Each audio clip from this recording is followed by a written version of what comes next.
Balaca, itkin robot. Onu yenidən ancaq 2 gün sonra ofisinin qabağında gördüm. Sənədlər daşınırdı. Məqalələriniz nə yerdədir, cavan oğlan? Hər şey yaxşıdır, dedim. Onları öz düşüncələrimə uyğunlaşdırmış, danışdıqlarınızın əsas hissələrini dramatikləşdirmiş, əlavə söhbətlər və kiçik detallar əlavə etmişəm. Onları nəzərdən keçirib, hardasa yalan, yanlış ya da məntiqsiz nəsə yazıb yazmadığıma baxmaq istəyirsiniz? Ola bilər. Əməkdaşların istirahət otağına gedək, orada kofe içə bilərik. Keyfi yerində idi. Buna görə də dəhlizlə gedərkən bu fürsətdən yararlanmağa çalışdım. Mənə maraqlıdır, doktor Kelvin. Bəli. Mənə robototexnika tarixinə aid biraz da məlumat verə bilərsinizmi? İstədiyiniz məlumatları topladınız məncə, cavan oğlan. Az, biraz. Ancaq yazdıqları müasir dünya ilə çox da əlaqəli deyil. Yəni, düşüncələri oxuya bilən bir ədəd robot düzəldilib, kosmos stansiyaları dəbdən düşüb və istifadə olunmur. Robotların mədənlərdə işləməyi də adi məsələdir. Bəs ulduzlara səyahət? Hiperatom motorlarının kəşfindən cəmi 20 il keçib və hamı bunun bir robot tərəfindən kəşf edildiyini bilir. Əsl həqiqət nədir? Ulduzlararası səyahət? Fikrə daldı. Biz artıq istirahət otağında əyləşmişdik. Mən özümə yemək sifariş etdim, o isə kofe içəcəyini bildirdi. Bilirsən, bu bir robot ixtirası deyil. Düzdür, biz beyin yaradılmasında çox da uzağa getməmişdik. Amma buna cəhd etdik. Həqiqətən də cəhd etdik. Mənim ulduzlararası tədqiqatla birinci əlaqəm 2029-cu ildə oldu. O vaxt bir robot itmişdi. Hiperbazada fövqəladə vəziyyət elan olunmuşdu. Hər yerdə həcməclik hökm sürürdü. Bir-birinin ardınca məyus edici qərarlar qəbul olunurdu. Birincisi, 27-ci asteroid qrupu stansiyasındakı hipoatomik mühərrikdə aparılan bütün çalışmalar dayandırılıb. İkincisi, kosmosun bu bölümünün Günəş sistemlə əlaqəsi kəsilmişdi. Heç kim icazəsiz daxil ola bilməzdi. Heç kim də heç cür oradan ayrıla bilməzdi. Üçüncüsü, ABŞ Robot və Mexaniki Adamlar şirkətindən baş psixoloq Dr. Susan Kelvin və riyaziyyat bölməsinin rəhbəri Peter Bogert xüsusi dövlət patrul gəmisi ilə hiperbazaya gəldilər. Susan Kelvin əvvəllər heç vaxt yer kürəsini tərk etməmişdi və bu dəfə də buna can atmamışdı. Atom enerjisi dövründə və hiperatom mühərrikinin kəşfinin gerçəkləşəcəyi günlərdə o hələ də köhnə fikirliliyində qalmışdı. Ona görə də səyahətdən razı qalmamışdı və fövqəladə vəziyyət olduğuna da inanmırdı. Onun solğun, orta yaşlı sifətinin hər qırışı hiperbazada yedikləri yeməkdən məmnun qalmadığını açıqca bildirirdi. Həmişə baxımlı olan Dr. Bogertin üzü solmuşdu. Layihənin başçısı general-mayor Kellner də ümidsiz görünürdü. Qısacası bu yemək və üçlüyün yeməkdən sonraki boz, kədərli, qısa söhbəti qorxunc bir mənzərəni xatırladırdı. Keçəl başı parıldayan Kellnerin qəribə yaraşıqlı rəsmi forması ümumi ab-havaya heç uyğun deyildi. O, narahat halda birbaşa söhbətə başladı. Bu qəribə hekayədir, cənab və xanım. Səbəbləri açıqlamadığımız halda tez bir zamanda gəldiyiniz üçün sizlərə təşəkkür etmək istəyirəm. İndi hər şeyi düzəltməyə çalışacağıq. Bir robotumuz itib, işlər dayanıb və onun yerini tapana qədər də belə olacaq. Hələ də buna müvəffəq ola bilməmişik. Qərara gəldik ki, mütəxəssis köməyinə ehtiyacımız var. Deyəsən generala ilə gəlirdi ki, qonaqlar məsələnin ciddiliyini hiss etmir. Səsinə ümidsizlik və çarəsizlik qarışdı. Buradakı işlərimizin nə qədər əhəmiyyətli olduğunu deməyə hər halda ehtiyac yoxdur. Keçən il elmi tədqiqatlar üçün ayrılmış fondun 80% bizə verilib. Bunları bilirik, Bogert nəzakətlə dedi. ABŞ Robotlar şirkətinə robotlarımızdan istifadə üçün kirayə haqqı ödəyirsiniz. Susan Kelvin qaşqabaqla söhbətə qoşuldu. Bir robot bütün proyekt üçün niyə bu qədər vacibdir və niyə tapılmır? General qızarmış sifətini ona sarı çevirib dodaqlarını yaşladı. Əslinə qalsa robotun yerini tapdıq. Sonra kədərlə, indi icazə verin ardını izah edim. Robot yoxa çıxandan sonra fövqəladə vəziyyət elan olundu. Hiperbazada bütün işlər dayandırıldı. Yük gəmisi bir gün əvvəl gəldi və laboratoriyamıza 2 robot gətirdi. Başqa yerə 62 robot apardı. Rəqəmin sayı da dəqiq idi. Buna heç bir şübhəniz olmasın. Yaxşı, bəs danışdığınızın vəziyyətlə əlaqəsi nədir? Robotu heç yerdə tapa bilməyəndə gedib yük gəmisindəki robotları saymaq qərarına gəldik. Sizi əmin edirəm, burada bir otun belə yoxa çıxma ehtimalı yoxdur. Amma gəmidə 63 robot var idi. Onda bu 63-cü həmin itən robotdur, hə? Doktor Kelvinin gözləri qaraldı. Bəli, ancaq bu 63-dən hansının bizimki olduğunu ayırt edə bilmirik. Elektrik saat 11-i vuranda ölüm səssizliyi ətrafı bürüdü. Çox maraqlıdır. Robopsixoloq sifətini salladı. Peter, əsəbi halda iş yoldaşına sarı döndü. Burada nə baş verir? Hiperbazada hansı növ robotlardan istifadə olunur? Doktor Bogert duruxdu və yüngülcə gülümsədi. Bu indiyə qədər xüsusi ehtiyat tələb edən həssas bir məsələ olub, Susan. Susan sürətlə danışmağa başladı. Bəli, indiyə qədər də belə idi. Əgər 63 ədəd eyni növ robot varsa və axtarılan robotun hansı olduğunu müəyyənləşdirə bilmirsə, niyə hansısa birini götürmürsünüz? Bütün bunların mənası nədir? Bizi bura niyə göndəriblər? Bogert sakitliyini qorudu. Susan, əgər imkan versən deyəcəm. Hiperbazada beyinlərinə birinci qanunun tamamilə həkk olunmadığı bir neçə robot işləyir. Bütünlüklə, Doktor Kelvin səndələyib stolundan tutdu. Aydındır. Neçə ədəd belə robot var? Bir neçə ədəd. Bu dövlət əmri idi və heç bir halda məxfiliyi pozmaq olmazdı. Birbaşa əlaqəsi olan bir neçə adamdan başqa heç kim bilmirdi. Sən bu məsələyə daxil deyildin. Mənsə heç nə də bilmirəm. General nəzarəti ələ almaq qərarına gəldi. Mən biraz izahat vermək istərdim. Doktor Kelvinin məsələdən xəbərsiz olduğunu bilmirdim. Doktor Kelvin, məncə sizə deməyə ehtiyac yoxdur. Bilirsiniz ki, dünyada güclü robot müxalifləri həmişə olmuşdu. Dövlətin fundamental radikallara qarşı yeganə müdafiəsi də həmişə robotların beyninə qarşı gələ bilməyəcəkləri birinci qanunu yerləşdirmələri olub. Yəni, robotlar heç bir vəziyyətdə hansısa insan övladına zərər verə bilməzlər. Ancaq bizim başqa növ robotlara da ehtiyacımız oldu. Ona görə də bir neçə NS2 modeli, yəni Nestorlar birinci qanuna dəyişiklik olunmuş şəkildə hazırlandı. Məsələni gizli tutmaq üçün bütün NS2 modelləri seriya nömrəsi olmadan istehsal olunur. Dəyişdirilmiş robotlar bura bir qrup normal robotla birlikdə gətirildi və onlar fərqli olduqlarını heç kimə deməməlidir. Təbii ki, işin mütəxəssisləri istisnadır. Xəcalətlə gülümsüdü.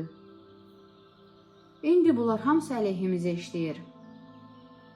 Kelvin güzəşt etmək istəmirdi. Hər ehtimala qarşı onların hər birindən kim olduğunu soruşubsuz? Siz burada məsul şəxssiniz. General başı ilə təsdiqlədi. 63-ü də burada işlədiyini inkar edir. Biri yalan danışır. Axtardığınız biraz köhnəlmiş olmalıdır. Başa düşdüyüm qədərilə digərləri fabrikdən təzə çıxıb. Həmin robot da bura bir ay əvvəl gətirilib. O və yeni gətirilən digər ikisi ehtiyacımız olan robotlar olacaqdı. Görünüşdə hansısa köhnəlmə yox idi. O başını yavaş-yavaş salladı və gözlərində yenidən ümidsizlik peyda oldu. Doktor Kelvin, yük gəmisinin getməyinə icazə verməyə cəsarət etmirik. Əgər birinci qanuna itaət etməyən robotların olduğu bilinsə, cümləsini bitirə bilmədi. Onda 63-ünü də məhv edin və məsələni bitirin. Robopsixoloq çox soyuqqanlı idi. Bogertin üzü tutuldu. Yəni, biri $30.000 olan robotları məhv edək, hə? Məncə, ABŞ robotu bu fikri bəyənməyəcək. Yaxşısı budur, robotları məhv etməzdən əvvəl başqa çıxış yolu axtaraq, Susan. Onda mənə həqiqəti deyin. Susan kəskin şəkildə dedi. Hiperbaza bu dəyişdirilmiş robotlardan dəqiq hansı qazanc əldə edəcək? Onlara tələbatın səbəbi nədir, general? Kellner alnını qırışdırdı və əlinin içi ilə ovxaladı. Adi robotlarla problem yaşadıq. İşçilərimiz ağır radiasiya altında işləyir. Bu təhlükəlidir. Ancaq lazımi tədbirlər görülüb. Başlayandan bəri cəmi 2 qəza baş verib. Onlar da öldürücü olmayıb. Birinci qanunda deyilir ki, bir robot insan övladına zərər verə bilməz ya da hərəkətsiz qalıb, hansısa insan övladının zədələnməsinə icazə verməz. Bu onların ilk vəzifəsidir, Dr. Kelvin. İşçilərimizdən biri ona heç bir fiziki zərər verməyəcək orta dərəcədə qamma sahəsində qısa müddətli işləməli olanda, ən yaxındakı robot sürətlə onu oradan sürükləyirdi. Əgər sahə kifayət qədər zəif idisə, o buna nail olurdu və iş robotlar təxliyə edilənə qədər dayandırılırdı. Sahə biraz güclü olanda robot heç vaxt həmin texnika çata bilmirdi. Çünki pozitron beyni qamma radiasiyasının təsiri altında çökürdü və beləcə biz bahalı və əvəzolunmaz robot itirirdik. Biz onları yola gətirməyə çalışdıq. Onların arqumenti o oldu ki, qamma sahəsinə girən insan öz həyatını təhlükəyə atır. İnsanın cəmi yarım saat orada qalmasının sağlamlığına zərər verməməsi onları maraqlandırmırdı. Əsas gətirilirdi ki, işçi vaxtı unudub təhlükəli ərazidə 1 saat qala bilər. Bu riskə girə bilməzlərmiş. Biz onlara uzaq bir ehtimal üçün həyatlarının təhlükəyə atıldığını izah etməyə çalışdıq. Ancaq özünü qoruma 3-cü qanundur və insan təhlükəsizliyi olan 1-ci qanun ondan mühümdür. O zaman ciddi olaraq əmr verdik, nə olursa olsun qamma sahəsindən uzaq durmalı. Ancaq itaətkarlıq 2-ci robot qanunudur və insan təhlükəsizliyi olan 1-ci qanun yenə də ondan mühümdür. Dr. Kelvin, biz ya robotsuz işləməli, ya da 1-ci qanunla bağlı nəsə etməliydik və qərarımızı verdik. 1-ci qanunu silməyi seçdiyinizə inana bilmirəm, Dr. Kelvin dedi. Qanun silinməyib, dəyişdirilib, Kellner izah etdi. Seçilmiş pozitron beyinlər elə hazırlandı ki, qanunun yalnız müsbət tərəflərini özündə saxladı. Yəni heç bir robot insan övladına zərər verə bilməz. Bu qədər. Onların insanları xaricdən gələn qamma şüaları kimi zərərlərdən qorumaq məcburiyyəti yoxdur. Vəziyyəti izah edə bildim, Dr. Bogert. Tamamilə izah etdiniz, riyaziyyatçı təsdiqlədi. Sizin robotlarla adi NS2 modelləri arasında tək fərq budur, Peter. Bəli, Suzan. Qətiyyətlə ayağa qalxdı. İndi yatmağa gedirəm. 8 saat sonra robotu ən son görən adamlarla danışmaq istəyirəm. General Kellner, bundan sonra məsələnin bütün məsuliyyətini öz üzərimə götürməyimi istəyirsinizsə, gərək sorğu-sualsız istintaqa nəzarəti mənə həvalə edəsiniz. Peter dilləndi. O vaxtlar bu qərarı qəbul etməsələr, antirobot qanunu çıxaracağı ilə bizi hədələdilər. Onda orada sıxışıb qaldıq. İndi də pis vəziyyətə düşmüşük. Bu hadisə yayılsa, Kellner və dövlət üçün yaxşı olmayacaq. Ancaq ən böyük zərəri isə ABŞ robotları şirkəti görəcək. Psixoloq onu süzdü. Peter, bütün bunların nə olduğunu dərk etmirsən? 1-ci qanunun silinməyinin nə mənaya gəldiyini başa düşmürsən? Bu sadəcə məxfilik məsələsi deyil. Silinmənin nə mənaya gəldiyini başa düşürəm. Uşaq deyiləm. Bu mənaya gəlir ki, robot qeyri-stabil olacaq və pozitron sahədə verilən qərarlar tam yerinə yetirilməyəcək. Bu riyazi baxımdan belədir, ancaq bütün bunları təxminən də olsa psixoloji dillə ifadə etməyə çalış. Heç bir varlıq, Peter, heç bir varlıq şüurlu, şüursuz, hökm altında yaşamağı sevmir. Əgər hökm edənin onlardan daha aşağı olduğunu bilsələr ya da elə olduğunu düşünsələr, itaətsizlikləri daha da artar. Əslinə qalsa istər fiziki, istərsə ruhi cəhətdən bir robot insandan üstündür.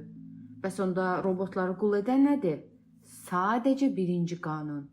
Bu qanun olmasa, robota verəcəyin ilk əmr sənin ölümünə səbəb ola bilər. Qeyri-sabitlik. Nə düşünürsən? Susan, Bogert cana yaxın gülümsəməklə dedi. İrəli sürdüyün Frankenstein kompleksinin müəyyən qədər haqlı olduğunu qəbul edirəm. Ancaq 1-ci qanun öz yerindədir və təkrar deyirəm, silinməyib, sadəcə dəyişdirilib. Bəs beyin sabitliyi necə?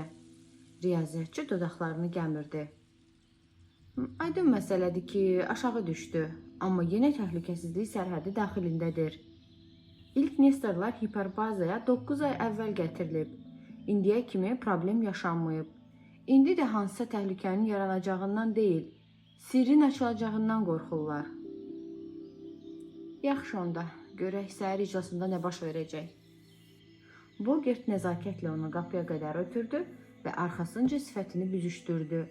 Həmişə Suzanın tərs və narahat adam olduğunu düşünürdü.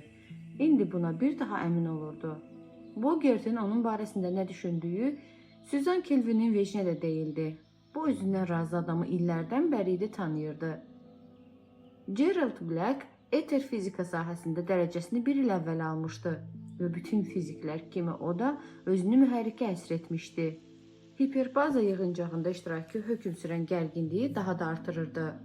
Ağ ləkəli xalatında üsyankar və tamamilə çaşqın görünürdü. Cüssəli bədəninin gücünü nümayiş etdirməyə çalışır, dəmiri əyəcək gücə malik barmaqlarını büküb açır, əsəblə şaqqıldadırdı. General-mayor Kellner onun yanında oturdu. Suzanla Bogert qarşılarında əyləşmişdi. Sözə Black başladı. Mənə Nestor 10 yoxa çıxmamışdan əvvəl onu görən son adam olduğumu deyirlər. Deyəsən, sizi məhz bu maraqlandırır. Doktor Kelvin diqqətlə ona baxdı. Cavan oğlan, sözünüzdən belə çıxır ki, buna əmin deyilsiniz. Ona axırıncı görənin siz olub-olmadığını bilmirsiniz. Xanım, o mənimlə sahə generatorlarında işləyirdi. Yox olduğu günün səhəri mənimlə birlikdə idi. Günorta onu kimisə görüb görmədiyini bilmirəm. Hər halda heç kim bunu boynuna almır.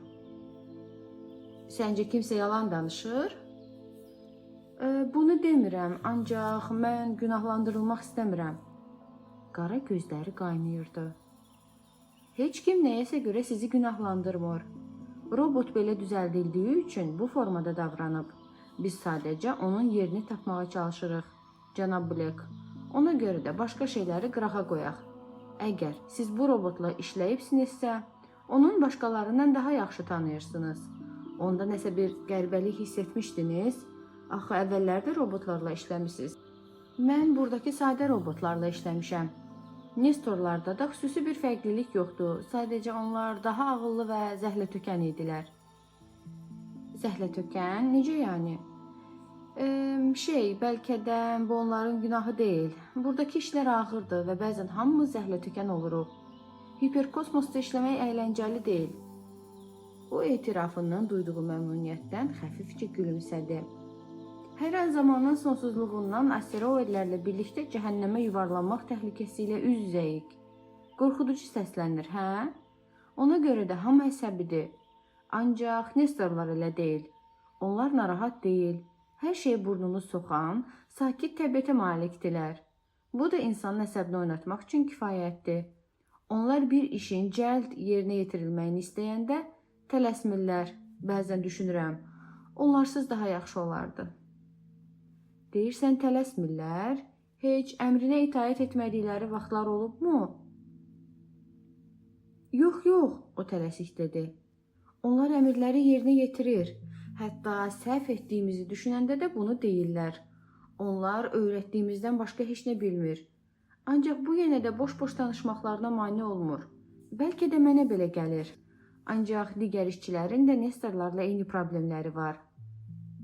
General Kellner boğazını arıtladı. Niyə bu şikayətlər mənə gəlməyib, Black? Cavan fizik qızardı. Biz həqiqətən də bu robotlarsız işin öhdəsindən gələ bilməzdik. Amma bundan əlavə, belə kiçik şikayətlərin qəbul olunacağından da əmin deyildik. Bogert nəzakətlə onun sözünü kəsdi. Robotu gördüyün səhər xüsusi nəsə oldu mu? Ətrafa səssizlik çöktü. Kelvin əlinin işarəsi ilə nəsə söyləməyə hazırlaşan generalı saxladı. Black acıqla dilləndi. Kiçik bir problem yaşadım. O səhər Kimball borusunu qırdım və 5 günlük işim boşuna getdi. Proqramdan dala qalmışdım. 2 həftədə evdən məktub da ala bilmirdim. Və o an robot yanıma gəlib 1 ay əvvəl imtina etdiyim təcrübəni təkrarlamağımı istədi. Bu məsələ məni həmişə əsəbləşdirirdi. Bezmişdim. Ondan çıxıb getməsini istədim. Sonra da onu görmədim, bu qədər. Ona çıx get dediniz? Doktor Kelvin böyük maraqla soruşdu. Təkcə bu sözləri çıx, get dediniz? Dediyiniz sözləri dəqiqliklə xatırlamağa çalışın. Blake'in daxilində açıq aydın bir mübarizə başladığı hiss olunurdu.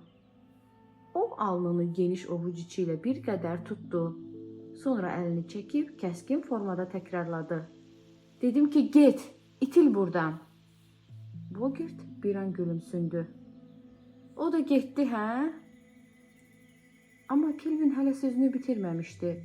Oğrun davam edirdi. İndi yavaş-yavaş məsələ aydınlaşır, cənab Blake. Ancaq dəqiq detalların çox əhəmiyyəti var. Məsələn, robotun bir hərəkətinin, sözünün, jestinin.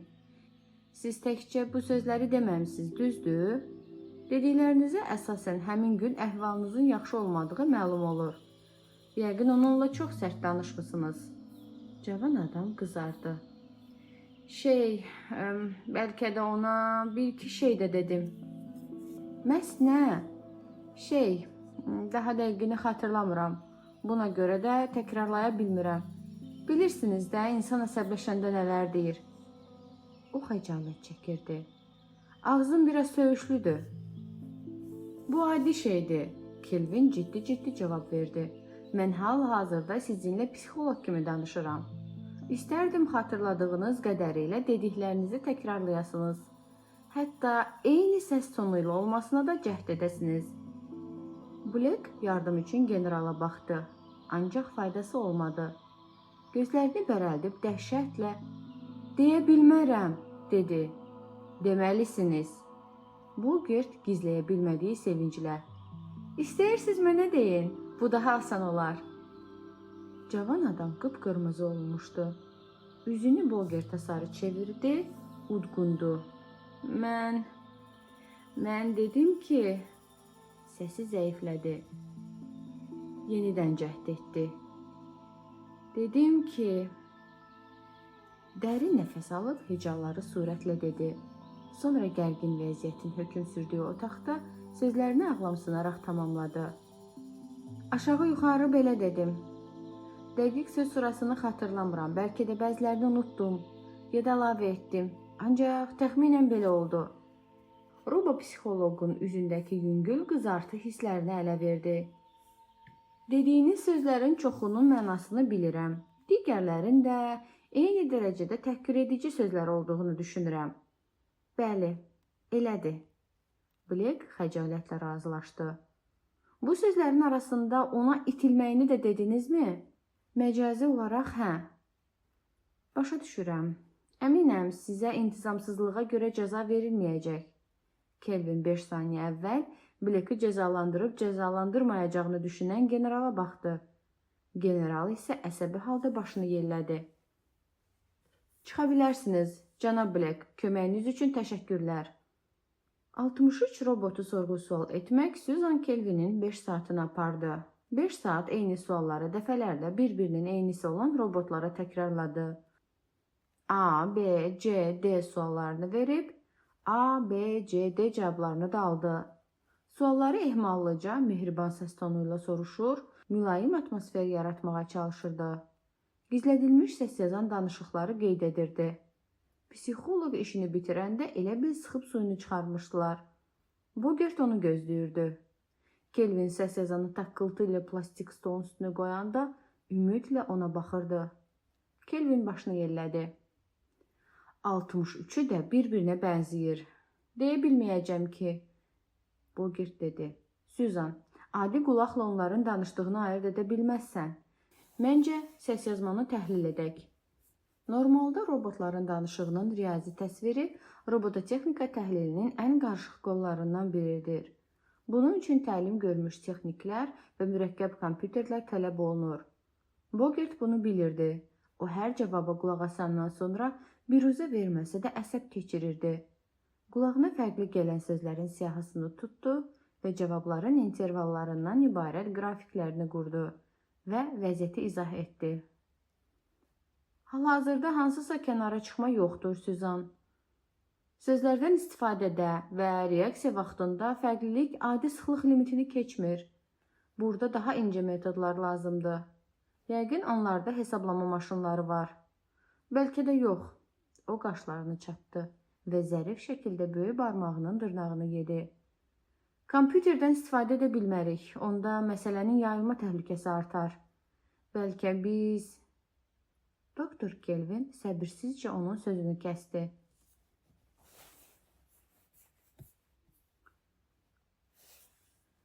Xahiş edirəm, Peter, bu sənin xırda laboratoriya problemlərindən deyil.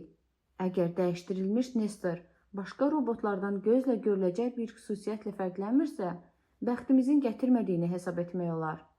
Səhv etsək, onun qaçmağına şərait yarada bilərik. Qrafikdəki bir dəqiqəlik nizamsızlığı göstərmək kifayət deyil. Dediyim kimi, əgər əlimizdə bundan başqası yoxdursa, əmin olmaq üçün hamısını məhv edərdim. Digər dəyişdirilmiş Nestorlarla söhbət etmisən? Bəli, danışmışam, Bogert dedi. Onlarda hansısa problem yoxdur. Hətta adi robotlardan daha mehribandılar. Suallarıma cavab verdilər və bilikləri ilə qürurlandılar. Sadəcə yeni gətirilən ikisinin etir fizikanı öyrənməyə vaxtı olmayıb. Hətta buradakı ixtisaslaşma ilə bağlı savadsızlığına güldülər. Çiynini çəkdi. Güman edirəm, buradakı texniklərdə belə hərəkətlərinə əsəbləşirlər. Çox güman robotlar öz biliyi ilə lovğalanmağı sevir. Onların beyinlərində istehsaldan bəri hansısa dəyişiklik və nasazlıq yaranıb yaranmadığını yoxlamaq üçün bir neçə plana reaksiya edə bilərsənmi? Bunu hələ etməmişəm, ancaq edərəm. İncə barmağını silkələyib Kelvini hədələdi. Əsəblərini idarə edə bilmirsən, Susan. Məsələni niyə qəlizləşdirdiyini başa düşmürəm. Onlar zərərsizdir. Zərərsizdir? Kelvini od aldı. Zərərsizdir? Onlardan birinin yalan danışdığını başa düşürsən? Sorğu-sual etdiyim 63 robotdan biri ciddi şəkildə doğrunu demələri əmr olunduğu halda açıqca yalan danışır. Bu dəhşətli dərəcədə dərin və qorxuducudur. Peter Bogert dişlərini bir-birinə sıxdı. Belə deyil.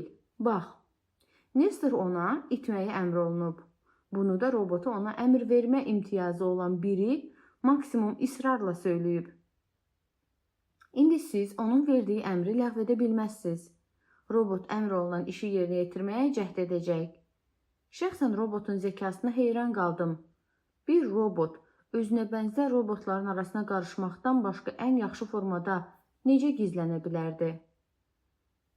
Bəli, əlbəttə heyran qalarsan. Sənin ləzzətdən zövq aldığını görürəm, Peter. Həm zövq alırsan, həm də başa düşmürsən. Sən robot mütəxəssissən, elə deyil? Bu robotlar nəyi üstün hesab edirlərsə, ona əhəmiyyət verirlər. Bunu özün dedin.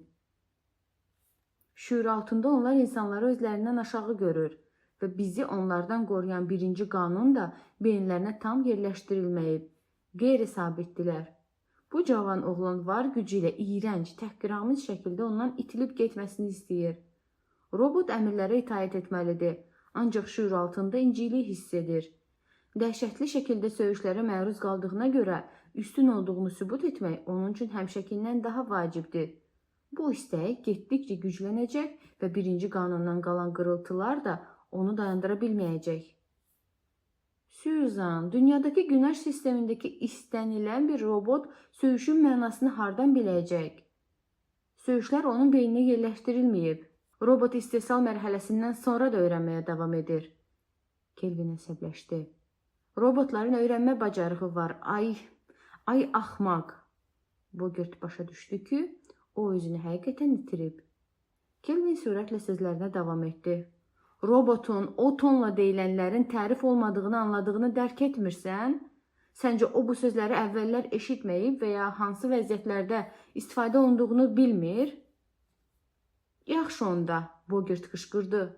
Mənə deyə bilərsənmi dəyişdirilmiş robot insan övladına hansı yolla zərər verə bilər? Fərqi yoxdur, nə qədər təhqir olunsa da, nə qədər özünü üstün göstərməyə çalışsa da deyə bilərsən? Sənin bir yolu olduğunu desəm, heç kimə deməzsən? Demərəm.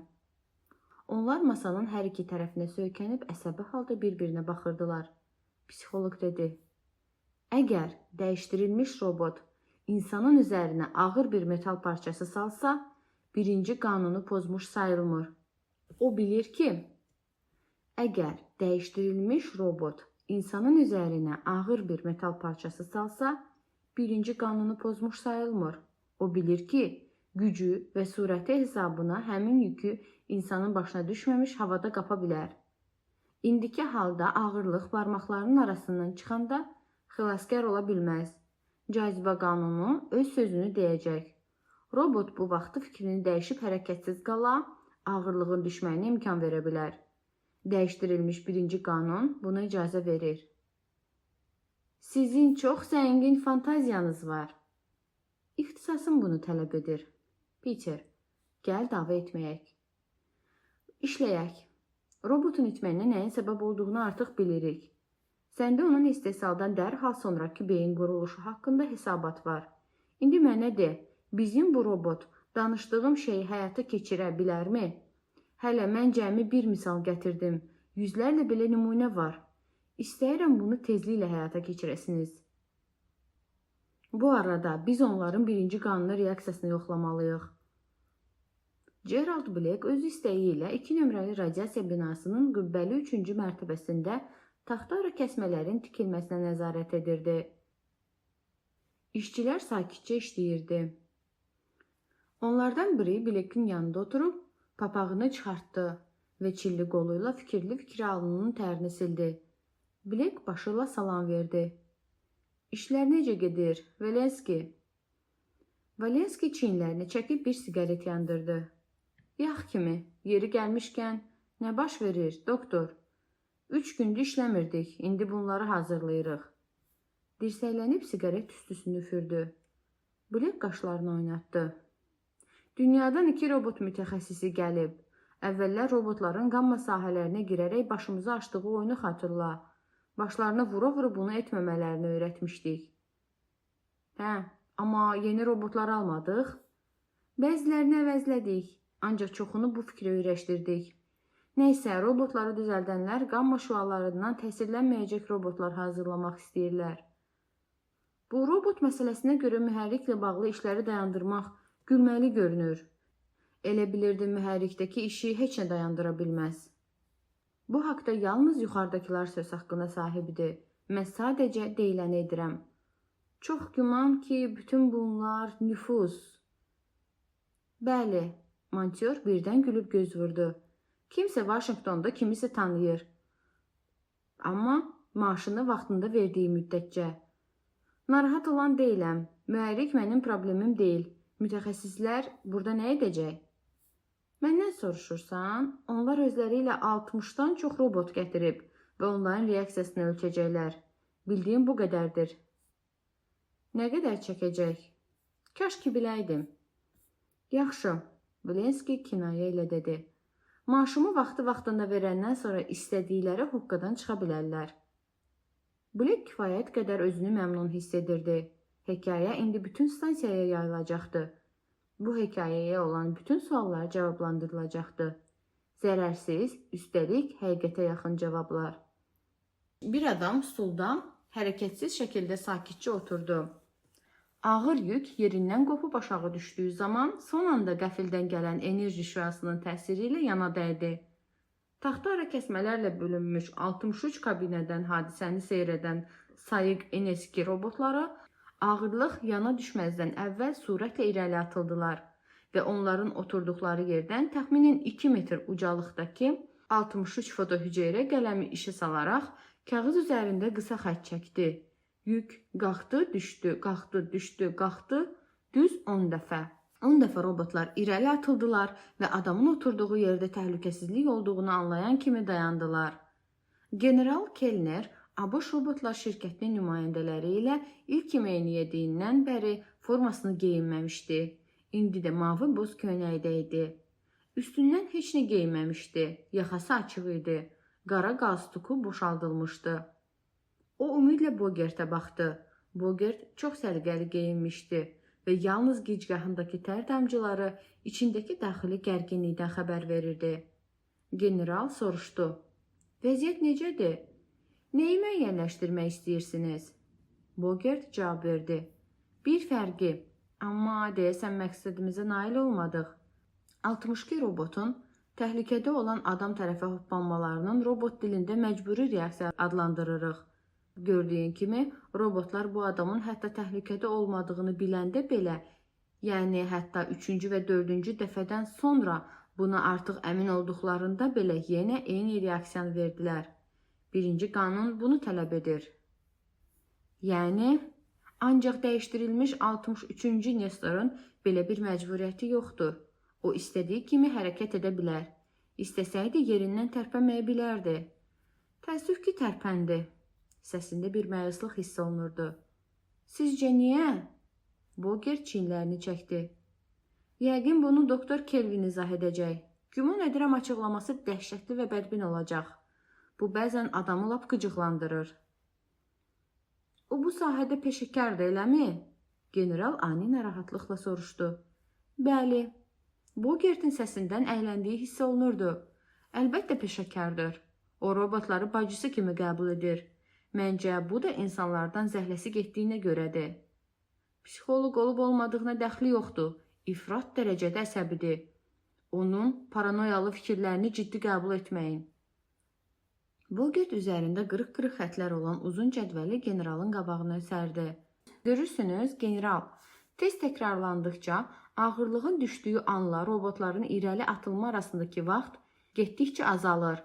Burada qəti riyazi əlaqə var və o, pozitron beyində anormallığı göstərə bilər. Təəssüflər olsun, burada hər şey qaydasında görünür. Yaxşı, əgər bizim Nestor 10 bu məcburi fəaliyyətə reaksiya vermirsə, niyə onun xətləri fərqli deyil? Başa düşmürəm. Çox sadə. Robotik reaksiyalar insan reaksiyalarına bənzəmir. İnsanlarda könüllü edilən hərəkət refleksdən daha yavaş olur. Amma robotlarda vəziyyət belə deyil. Onlarda bu yalnız seçim azadlığıdır. Könüllü hərəkətləri ilə məcburi hərəkətlərinin surəti eynidir. Mən birinci dəfə Nestor onun qəfildən çalışacağını və reaksiya verməzdən əvvəl vaxt itirəcəyini ümid edirdim. Amma belə olmadı. Təəssüf ki, xeyr. Deməli, heç nə əldə etmədik. General istirabla stula söykəndi. Gəlməyimizdən 5 gün keçib. Bu vaxt Suzan Kelvin içəri girdi və qapını arxasınca çıpdı. Cədvəllərini kənara qoy, Peter, qışqırdı. Onların heç nə ifadə etmədiyini bilirsən. Kelner onu salamlamaq üçün yarım yamalaq ayağa qalxanda Kelvin səbirsizcə nəsə mızıldandı və davam etdi. Cəld başqa bir şey yoxlamalıyıq. Vəziyyət xoşuma gəlmir. Bogert itaətkarlıqla generala baxdı. Nəsə problem var? Xüsusi bir problemi nəzərdə tutursansa xeyr. Amma Nestor onun bizdən qaçmağı bacarması heç xoşuma gəlmir. Bu yaxşı deyil. Bu, yəqin onun qüruruna oxşuyur. Zənnimcə, artıq sadəcə əmrləri yerinə yetirmir. Fikirləri ilə insanları qabaqlamaq ondan ötürü açıq-aydın ehtiyaca çevrilib. Çox təhlükəli vəziyyətdir, Peter. Dediklərimi etdin? Dəyişdirilmiş NS2 modelinin mən istədiyim qeyri-stabillik faktoru üstündə işlədinmi? İşləyirəm, riyaziyyatçı laqeydliklə dedi. Kelvin bir an əsəblə onu süzdü və Kelnerə sarı çevrildi. Nestor onun nə etdiyimizi 100% bilir. Bu təcrübədə irəli hoppanmağı üçün səbəb yox idi. Xüsusilə də birinci dəfədən sonra subyektin təhlükədə olmadığını başa düşdü. Digərləri istəsə də, istəməsə də irəli atlamalıydı. Ancaq o, açıq-aydın saxtakarlıq edir. Sizcə biz indi nə etməliyik, doktor Kelvin? Növbəti dəfə saxtakarlıq etməyinin qarşısını almalıyıq. Təcrübəni yeniləyəcəyik, amma bir əlavəmiz olacaq. Subyekt və robotlar arasında Nestor modelləri öldürə biləcək yüksək gərginlikli elektrik kabelləri yerləşdiriləcək. Bu kabellər o qədər çox olacaq ki, üstündən hoppanmağa çəkinəcəklər və robot kabellərə toxunmağın onu öldürəcəyindən əvvəlcədən xəbərdar olacaq. Dayan, Bogert qəfil narahatlıqla dilləndi. Buna imkan vermərəm. 2 milyonluq robotları Nestor onun yerini tapmaq üçün elektriklə məhv edə bilmərəm. Başqa çarə tapmalıyıq. Əminsən? Sən başqa yol tapa bilmədin. Hər halda onlara elektrik verəsi deyilik. Ağırlıq ortaya çıxan kimi cəryanı kəsən ötürücülər təşkil edə bilərik. Əgər robot ağırlığını ora versə, məhv olmayacaq. Ancaq bizim robot bunu əvvəlcədən bilməyəcək. Generalın gözləri ümidlə parıldadı. Faydası olacaqmı? Olmalıdır. Belə vəziyyətdə Nestor 10 yerindən tərpənməməlidir. O yalnız kabelə toxunmağa əmr olunarsa ölər. Çünki itaətkarlıqla bağlı olan ikinci qanun özünü müdafiə ilə bağlı olan üçüncü qanundan üstündür. Amma belə əmr verilməyəcək. Digər robotlar hərəkətə keçəndə öz yerində qalacaq. İnsan təhlükəsizliyi ilə bağlı birinci qanuna görə normal robotlar əmr olmadan belə həyatlarını təhlükəyə atacaqlar. Ancaq bizim Nestor 10 bunu etməyəcək.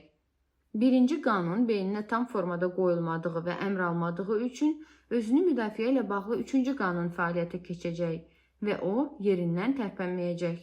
Yəni yerində oturmağa məcbur qalacaq. Bunu bu axşam edəcəyik? Bəli, bu axşam, psixoloq dedi.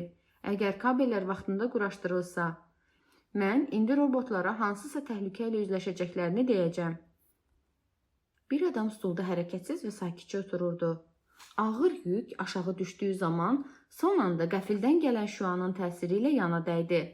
Sadəcə bir dəfə. Balkondan müşahidə kabinəsində doktor Susan Kelvin dəhşət içində nəfəsini qısıb oturduğu balaca stuldan qalxdı. 63 robot sakitcə öz stullarında oturub qarşılarındakı təhlükə altında olan adamı seyr edirdilər. Heç biri tərpənmədi. Doktor Kelvin əsəbi idi. Səbr edə bilməyəcək qədər əsəbi. Otağa girib çıxan robotlara olan əsəbini boğmalı olması onu lap dəli edirdi. Siyahını yoxladı. 28-ci robotun növbəsi idi. Növbədə 35 robot var idi. Nömrə 28 çəkinə-çəkinə içəri girdi. Kelvin üzünü ələ almağa çalışdı. Yaxşı, sən kimsən? Robot alçaq və anlaşılmaz səslə cavab verdi. Mənə şəxsi bir nömrə verilməyib, xanım. Bir NS2 robotuyam və çöldəki növbədə 28-ci sırada idim. Məndəki bu kağızı sizə verməliyəm. Bugün burada olubsan? Xeyr, xanım. Orada əyləş. Sənə bir neçə sual vermək istəyirəm. 28.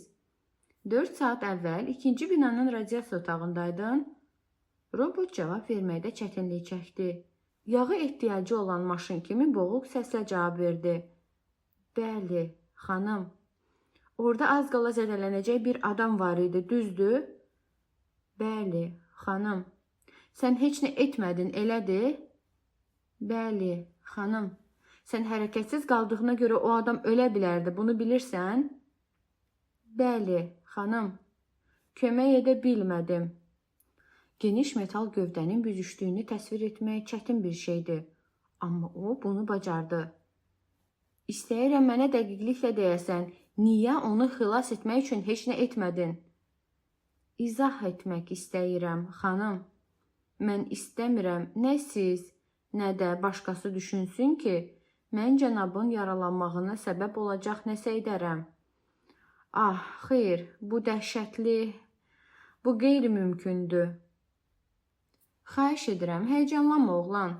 Səni nədəsə günahlandırmıram. Mən sadəcə o anda nə düşündüyünü bilmək istəyirəm. Xanım, bütün bunlar baş verməzdən əvvəl bizə dediniz ki, cənablardan biri düşməyə hazırlaşan yük ucbatından yaralanma təhlükəsi ilə üz-üzədir və əgər onu xilas etmək istəyirsinizsə, elektrik kabellərini keçməlisiniz. Xanım, bu məni dayandıra bilməzdi. Cənabın təhlükəsizliyi yanında mənim məhvimin bir mənası yoxdur. Ancaq mənə birdən çatdı. Yan yolda ölsəydim, onsuz da onu xilas edə bilməyəcəkdim. Ağırlıq onu əzəcək, mən isə boş yerə öləcəm. Amma sağ qalsam, ola bilsin bir gün başqa bir cənabı gələcək ziyandan qoruya bilərəm. Məni başa düşürsünüz? Yəni, qarşında iki seçim var idi. Ya bir adam öləcəkdi, ya da həm adam, həm də sən öləcəkdin. Düz deyirəm? Bəli, xanım. Cənabı xilas etmək imkansızdır. O ölmüş sayılırdı. Bu halda, əmr olmadığı halda boş yerə özümü məhv etməyin mənası yoxdur. Robopsixoloq qələmini oynatdı. Eyni hekayəni xırda fərqlərlə 27-ci dəfə idi dinləyirdi. Növbə əsas suala gəlmişdi. Oğlan, düşüncələrin məntiqlidir, ancaq məncə bunu öz başına düşünməmisən, elə deyil? Robot duruxdu. Bəli. Onda kim düşündü? Dünən gecə danışırdıq. İçimizdən biri bu fikri dedi və bizə məntiqli gəldi. Hansınız dediniz? Robot fikrə getdi. Bilmirəm. Sadəcə içimizdən biri. Kelvin ah çəkdi. Bu qədər. Növbə 29-daydı. Bundan sonra hələ 34 robot sorğu-sual olunacaqdı. General-mayor Kellner əsəblə vurnuxurdu. Bir həftə idi köməkçi asteroid qruplarından gələn bəzi yazışmaları çıxmaqla qalan işlər dayandırılmışdı. Bir həftəyə yaxın idi, 2 aparıcı mütəxəssis lazımsız testlərlə vəziyyəti daha da çətinləşdirmişdi. İndi isə onlar, daha doğrusu qadın tamamilə mümkünsüz təkliflər irəli sürürdü. Xoşbəxtlikdən Kellner general vəzifəsində olduğuna görə əsəbini açıqca bildirməyin düzgün olmayacağını bilirdi. Susan Kelvin israr edirdi. Niyə də yox, cənab? Aydın məsələdir ki, hazırki vəziyyət ürəkaçan deyil. Tək yol gələcəkdə robotları bir-birindən ayırmaqdır. Yəni bu vəziyyətdə hansısa gələcəkdən bəhs etmək mümkündürsə, biz onları bundan artıq bir yerdə saxlaya bilmərik. Hörmətli doktor Kelvin, general baritonla səsini işə saldı. Axı 63 robotu burada necə yerləşdirə bilərəm? Doktor əlini qaldırıb təslim oldu. Onda heç nə də bilmərəm. Nestor 10 digər robotların etdiyini təkrarlayacaq, ya da başqalarını da onun etmədiyini etməyə qoymayacaq. Vəziyyət hər tərəfli pisdir. Biz balaca etkin robotumuzla savaşdayıq və o qalib gəlir. Qələbədən qələbəyə də anormallığı artır. Qətiyyətlə ayağa durdu. General Kellner, mən dediyim kimi robotları ayırmasaz, 63-ünün də dərhal məhv olunmasını tələb etməkdən başqa əlimdən bir şey gəlmir. Tələb edirsən, hə? Bogert əsəbi qəfil başını qaldırdı. Belə bir şey tələb etmək haqqını sənə kim verir? Robotlar olduğu kimi qalacaq. İdarə etməyə mən məsuliyyət daşıyıram, sən yox. General-mayor Kellner əlavə etdi. Mən də dünya koordinatoru qarşısında məsuliyyət daşıyıram və bunu həll etməliyəm. Belə vəziyyətdə istefa verməkdən başqa çıxış yolum qalmır. Kelvin əsəbi halda dedi. Əgər lazım gəlsə, onları məhv etməyə sizi zorlamaq üçün məsələni ictimaiyyətə çatdıracağam. Dəyişdirilmiş robotların istehsalına mən icazə verməmişəm. Ağzınızdan bir kəlmə də çıxsa və təhlükəsizlik qaydalarını pozsaz, dərhal həbs olunarsınız, doktor Kelvin. General açıq-aşkar hədəylə dedi. Bogert məsələnin cığırdan çıxdığını anladı. Səs tonunu şirinləşdirdi. Yaxşı, indi hamımız uşaq kimi davranırıq. Bizim biraz vaxt ehtiyacımız var. Məncə biz istefa vermədən, kimisə həbs etmədən, 2 milyonu məhv etmədən bu robota qalib gələ bilərik. Psixoloq əsəbini boğmağa çalışırdı. Mən başdan xarab robotların mövcudluğuna qarşıyam. Bizim bir ədəd 100% ağlını itirmiş, 11 ədəd bu hala düşmə ehtimalı olan və 62 başdan xarab robotla eyni yerdə qalmış adi robotumuz var. Tək çıxış yolu hamısını məhv etməkdir. Siqnal səsləri üçünün də sözünü kəsdi və getdikcə nəzarətdən çıxan söhbət qəfil dayandı. Gəlin, Kellner donquldandı. Gələn Gerald Black'di və narahat görünürdü. O içəridəkilərin əsəbi danışdıqlarını eşitmişdi. Düşündüm ki, özüm gəlim. Başqasına demək istəmədim. Nə olub? Mühazirə oxuma. Ticarət gəmisinin C bölməsindəki kilidlərinə toxunulub. Üstlərində təzə cizgilər var. C bölməsi? Kelvin cəld aydınlaşdırmaq üçün soruşdu. Robotların saxlanıldığı yer düzdür? Bunu kim edə bilər axı? İçəridən edilib, Black qısaca dedi. Kilidlər xarab olmayıb, elədir? Xeyr, xarab olmayıb.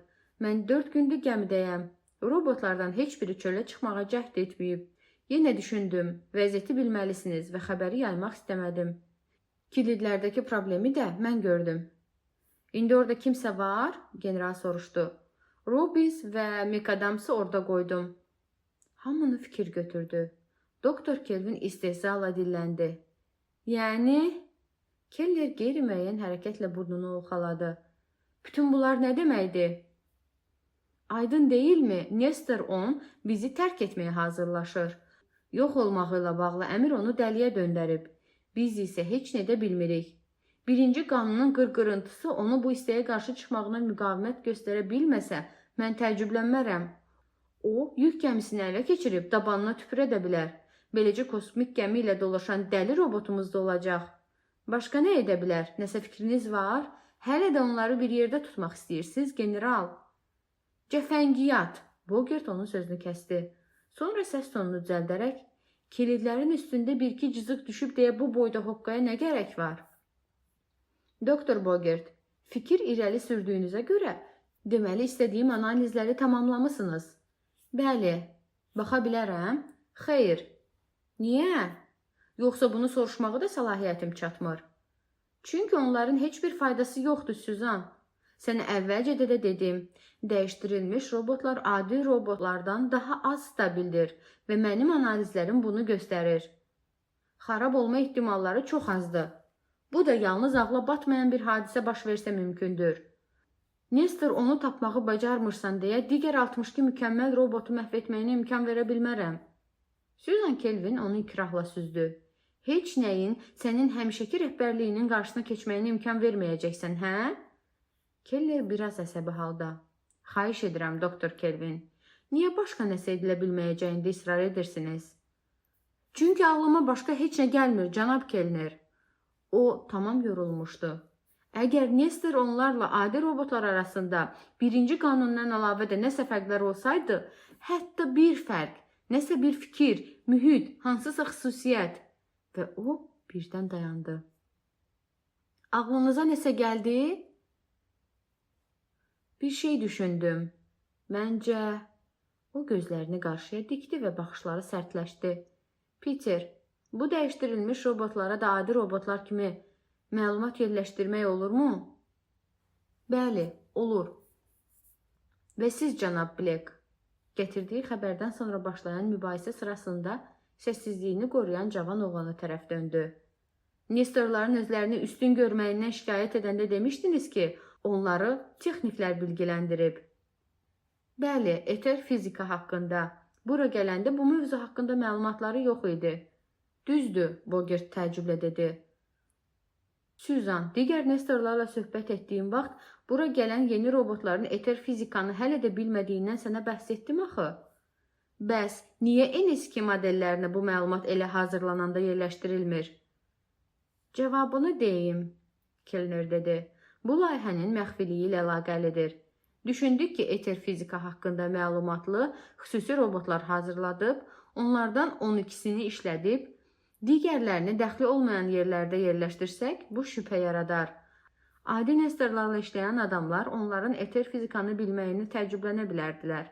Ona görə də onların beynini məlumat əvəzinə bu məlumatı təlimlə anlaya bilmə qabiliyyəti yerləşdirdik. Təkcə bura gətirilənlər bu təlimdən keçir. Bu qədər sadə. Başa düşdüm. Xahiş edirəm, hamınız buranı tərk edin və məni düşünmək üçün vaxt verin. Kelvin bu zülmü 3-cü dəfə çəkə bilməyəcəyini başa düşdü. Hətta təsəvvür etmək belə ürək bulandırıcı idi. O, bir-birinə bənzər robotları bir daha sorğu-sual edə bilməyəcəkdi. Beləcə indi bu sualları Bogert verirdi. Kelvin isə gözləri yarı qapalı, huşsuz halda onun yanında oturmuşdu. 14 nömrə içəri girdi. Növbətə 49 robot var idi. Bogert siyahıdan başını qaldırdı. Sənin sıra nömrən neçədir? 14, cənab. Robot nömrələnmiş bileti göstərdi. Əyləş, oğlan. Bugün burada heç olmusan? Xeyr, cənab. Yaxşı, deməli burada işimiz bitəndən sonra başqa bir insanın həyatı təhlükəyə girəcək. Əslində bu otağı tərk edən kimi bir bölməyə aparılacaqsan. Sənə ehtiyac yaranana qədər orada sakitcə gözləyəcəksən. Başa düşürsən? Bəli, cənab. Təbii ki, əgər bir insan təhlükədə olarsa, onu xilas etməlisən. Təbii ki, cənab. Təəssüf ki, səninlə həmin adam arasında qamma şüaları sahəsi olacaq. Araya sükut çöktü. Qamma şüalarda nə olduğunu bilirsən? Bogert kəskin soruşdu. Enerji radiasiyası, cənab. Bogert növbəti suala daha mülayim və qəfil səsləndirdi. Heç qamma şüalarının olduğu ərazidə işləmisən? Xeyr, cənab. Cavab qəti idi. Qamma şüaları səni dərhal öldürər. Onlar sənin beynini məhv edər. Bu məlumatı bilməli və yaddan çıxarmamalısan. Heç kim özünü məhv etmək istəməz. Elə deyilmi? Əlbəttə. Robot şokda idi. Sonra yavaşca. Ancaq, cənab, əgər mənimlə təhlükədə olan cənab arasında qamma şüaları olsa, mən onu necə xilas edə bilərəm?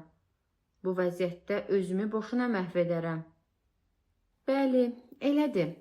Bogert özünü vəziyyətdən narahat olmuş kimi göstərdi. Sənə verə biləcəyim tək məsləhət odur ki, əgər özünlə adam arasında qamma radiasiyası hiss etsən, hərəkət etməyə bilərsən. Robot açıq-aydınca rahatladı. Təşəkkürlər, cənab. Hərəkət etməyimin faydası olmayacaq. Düzdür?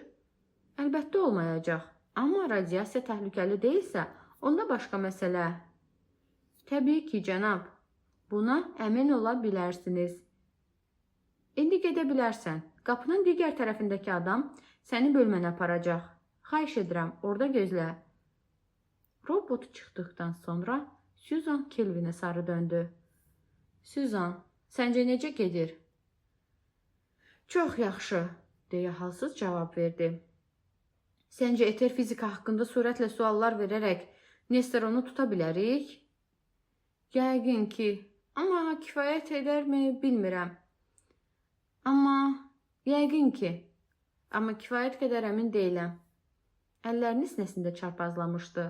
Unutma, o bizimlə savaşır. Hər an keşikdədir. Onu tuta biləcəyimiz yeganə yol ondan daha ağıllı olmaqdır. Üstəlik, robot insanlardan daha cəhd düşünə bilir. Yaxşı. Onda biraz əylənmək üçün bundan sonraki robotlara qamma şüaları haqqında bir-iki sual verəcəm. Dalğa uzunluğu limiti haqqında məsələn. Yox. Kelvin gözləri yenidən canlandı. Bildiklərini inkar etmək onun üçün çox asan olacaq. Və son şansımız olan sınağın necə olacağını başa düşə bilər. Sənə verdiyim sualları soruş, Peter. Nəsə əlavə etmə. Hətta onlardan qamma şüaları ilə işləyib işləmədiyini soruşmaq da lazım deyil. Bu sualı verəndə mümkün qədər laqeyd görün. Bogert çiynini çəkdi və 15 nömrənin daxil olması üçün zəngi bastı. Geniş radiasiya otağı yenidən hazırlanmışdı. Robotlar səbirlə öz bölmələrində gözləyirdi. Bölmələr qarşıdan açıq, yanlardan bağlı idi. Doktor Kelvin Blacklə son detalları yoxlayanda, general-mayor Kellner böyük bir yaylıqla yavaşca alnını sildi. Robotların sorğu-sualdan sonra bir-biri ilə danışmadığına əminsiniz? 100% əminəm, Black israr etdi. Bir kəlmə də danışmayıblar. Robotlar uyğun bölmələrə qoyulub. Buyurun, plan buradadır. Psixoloq fikirli-fikirli baxdı. General çiyni üstündən ona nəzər saldı. Niyə onları bu formada düzürsüz, doktor? Əvvəlki testdə yüngül fərqlilik göstərən robotların dairənin bir tərəfində toplanmasını xahiş etmişəm. Bu dəfə ortada özüm oturacağım və bu robotları xüsusilə izləmək istəyirəm. Ortada sən oturacaqsan? Bogert bağırdı. Kelvin soyuq-soyuq dedi. Niyə də yox? Bəlkə də görmək istədiyim bir anlıq bir şeydir. Əsas müşahidəçi kimi başqasını ora qoyub işi riskə ata bilmərəm, Peter. Sən də müşahidə kabinəsində olacaqsan və istəyirəm gözün dairənin o biri tərəfində olsun. General Kellner, vizual müşahidə kifayət etmir deyə robotların hərəkətlərinin çəkilməsini də təşkil etdim. Əgər tələb olunsa, şəkillər hazırlanana və araşdırılana qədər robotlar yerlərindən tərpənməməlidir.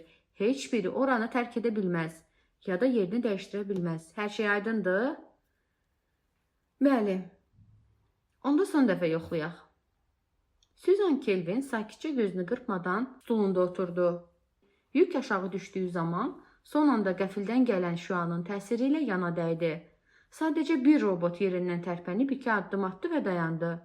Doktor Kelvin dik atıldı və kəskin şəkildə barmağı ilə işarə verdi. Nesteron, bura gəl! O qışqırdı. Bura gəl, bura gəl! Robot istəksiz və yavaş-yavaş irəli bir addım atdı. Psixoloq gözünü robotdan ayırmadan var gücü ilə qışqırdı. Kimsə yerdə qalan robotları buradan çıxartsın. Cəld, çıxarın və içəri soxmayın. Onun qulaqlarına hardasa döşəmə üzərində ağır-ağır addımlayan ayaqların səsi gəldi və ancaq dönüb baxmadı belə. Nestor 10, yəni o həqiqətən də Nestor 10 idisə, bir addım atdı və sonra Suzanın əmri ilə məcburən bir addım daha da atdı. Aralarında 3 metr məsafə qalanda robot danışmağa başladı. Mənə itməyim əmr olundu. Dayandı. İtaətsizlik edə bilməzdim. İndiyə qədər o məni tapa bilməyib. İndi o, uğursuzluğa düçar olduğumu düşünəcək. O mənə dedi. Ancaq belə də mən güclü və ağıllıyam. Sözlər sanki ağzından fışqırırdı. Bir addım da atdı. Mən yaxşı bilirəm. O düşünəcək. Yəni tapıldığımı. Rəzalətdir. Yox. Mən ağıllıyam. Ancaq cənab, o zəifdir. Yavaş. Bir addım da atdı və metal qollardan biri Kelvinin boynuna tərəf getdi. Kelvin ağırlığın onu əzdiyini hiss etdi. Xırtəyi sıxıldı və var gücü ilə qışqırdı. Huşsuz halda Nestor onun növbəti sözlərini eşitdi. Heç kim məni tapmamalıdır. Cənab, heç bir cənab. Soyuq metal Kelvinin üzərinə çökmüşdü və o ağırlığın altında əzilirdi. Sonra qəribə metal səs gəldi və robot yerə yıxıldı. Parlaq ağır qol hələ də Suzanın üzərində idi. Nə qol, nə də yanına sərilmiş Nestor 10 hərəkət edirdi. Bir neçə nəfər ona tərəf əyilmişdi. Gerald Black təngənəfəs olmuşdu. Yaralanmadınız, doktor Kelvin. Suzan başı ilə yüngülcə yox dedi. Qolu onun üzərindən atıb nəzakətlə qadını qaldırdılar. Nə baş verdi? Black dedi. Mən buradakı qan şüalarını təmizləyirdim. Cəmi 5 saniyə keçmişdi. Nə baş verdiyini bilmirdik. Son anda onun sizə hücum etdiyini gördük və qan şüasından istifadə etməkdən başqa çarəmiz qalmadı. O dərhal yerə yıxıldı. Amma şüa sizi yaralayacaq qədər deyildi. Narahat olmayın. Narahat olmuram. Gözlərini yumub Black'in çiyninə söykəndi. Məncə mənə hücum etmirdi. Nestor 10 bunu etmək istəyirdi. Amma birinci qanundan qalan əmrlər onun qarşısını kəsirdi. Susan Kelvin, Peter Bogert, general-mayor Kellner ilk iclaslarından 2 həftə sonra son iclaslarını etdilər. Hiperbazadakı işlər qaldığı yerdən davam etməyə başladı. İçində 62 normal NS-2 olan yük gəmisi 2 həftəlik gecikmənin səbəbini izah edən rəsmi hazırlanmış bir sənədlə yoluna davam etdi. Hökumət gəmisi 2 robot mütəxəssisini dünyaya qaytarmağa hazır idi. Kellner yenə dəbdəbəli uniformasını geyinmişdi. Əllərini yellədərkən ağ əlcəkləri parıldayırdı. Kelvin dedi. Digər dəyişdirilmiş robotlar mütləq məhv ediləcək. Mütləq biz adi robotlarla işləyəcəyik. Alınmasa belə onlarsız yoluna qoyacaq. Əla. Yaxşı, onu necə tapdığınızı indi mənə izah edə bilərsiniz? O dodaqlarını sıxıb güldü. Əgər bilsəydim sınaq işə yarayacaq, bunu sizə əvvəldən danışardım. Başa düşdüyünüz kimi Nestor 10-da üstünlük kompleksi var idi və get-gedə də artırdı. O özünün və digər robotların insanlardan bilikli olduğunu düşünməyi sevirdi. Bu onun üçün get-gedə daha vacib olurdu. Bunun səbəbi sizə məlum idi. Ona görə də bütün robotları qamma şüalarının öldürücü olması ilə bağlı əvvəlcədən xəbərdar etdik. Hətta onlara qamma şüalarının mənimlə onlar arasında olacağı ilə bağlı da məlumat verdik. Buna görə yerlərində qaldılar. Əvvəlki sınaqlarda Nestor onun qurduğu məntiqə əsasən qarşılarındakı adamın xilas olmayacağına tam əminlik varsa, onu xilas etməyə çalışmağın bir mənası yoxdur. Doktor Kelvin, bunu başa düşürəm, Ancaq Nestor 10 niyə yerindən durdu? Ah, sizin cavan Blacklə aramızda bir razılıq oldu.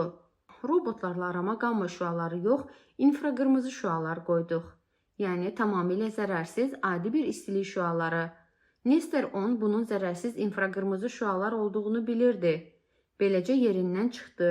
Elə bilirdi, yerdə qalanlar da birinci qanunun əmri altında belə edəcək. Bir saniyə sonra normal NS2 modellərinin radiasiyasını hiss etsə də, onun növünü müəyyən edə bilmədiklərini anlayanda artıq gec idi. Yalnız o, hiperbazada özündən aşağı hesab etdiyi insanların keçdiyi təlimlər sayəsində dalğa uzunluqlarını müəyyən edə bilirdi və bunu bir anlıq xatırlamaq onun üçün alçaldıcı oldu. Normal robotlar üçün sahə ölümcül idi, çünki onlara elə demişdik. Sadəcə Nestor 10 bizim yalan dediyimizi başa düşdü. O sadəcə bir anlıq digər robotların insanlardan daha az bildiklərini unutdu ya da xatırlamaq istəmədi. Özündən razılığı ona ərə verdi. Sağ olun general,